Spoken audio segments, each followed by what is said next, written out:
আসসালামু আলাইকুম। Hello everyone, welcome to my channel.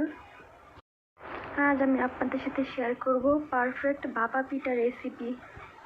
এখানে আমি নিয়ে নিয়েছি চালের গুঁড়ো, নিয়ে নিব লবণ, আমি একটু একটু পানি দিয়ে এটাকে তৈরি করে নেব।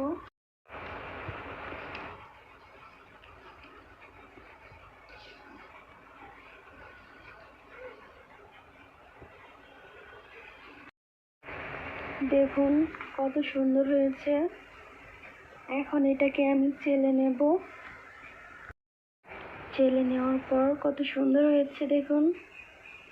এখন আমরা চলে যাব পিঠা বানাতে। এখানে আমি নিয়েছি ফ্রেশ খেজুরের গুড়।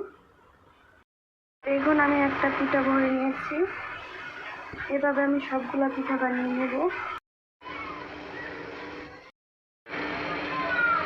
পিঠাটা হয়ে গেছে।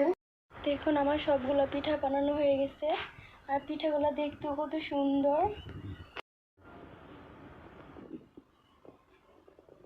এভাবে একবার হলেও ট্রাই করবেন। ভিডিওটি দেখার জন্য সবাইকে ধন্যবাদ। আল্লাহ হাফেজ।